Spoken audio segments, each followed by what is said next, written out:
Bonsoir à tous. Les retraités appelés à descendre dans la rue. Un rassemblement est prévu jeudi devant la préfecture de Dijon à partir de 10h30.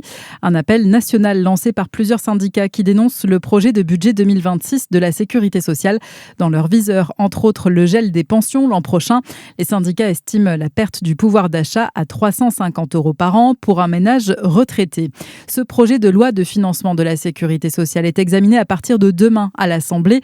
Mais à la veille de ce débat périlleux pour le gouvernement, la Cour des comptes avertit Jeanne Biard, les perspectives à court et moyen terme sont mauvaises. Oui, dans un rapport publié ce matin, la Cour des comptes estime que le déficit de la Sécu atteindra 23 milliards d'euros cette année, le pire depuis 2012 en dehors de la période marquée par la crise sanitaire. Une situation qui se dégrade rapidement puisqu'en seulement 2 ans, le déficit a doublé. Surtout, la Cour des comptes n'envisage pas d'amélioration avant 2029, horizon justement fixé par le gouvernement pour un retour à l'équilibre. Les sages évaluent au contraire que le déficit va encore se creuser de près de 6 milliards d'euros l'année prochaine et encore plus les années suivantes. Des estimations basées sur le projet de budget proposé par le gouvernement. Le gouvernement qui tente toujours d'aboutir à un accord sur le budget. Les débats sur la partie recettes ont repris dans l'hémicycle pour le dernier jour d'examen. Cet après-midi, les partis de gauche ont refusé de participer à une réunion sur le texte à cause de la présence du RN.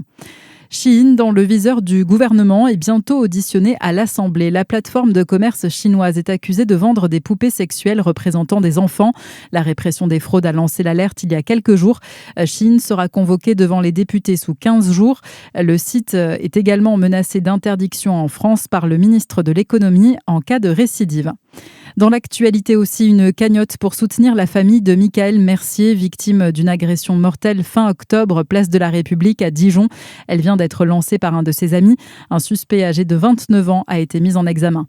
Plus de 300 animaux abattus dans le Jura cet été. C'est l'alerte des syndicalistes de la Confédération paysanne qui appellent à un rassemblement demain matin à 10h devant la préfecture du Jura à Lons-le-Saunier.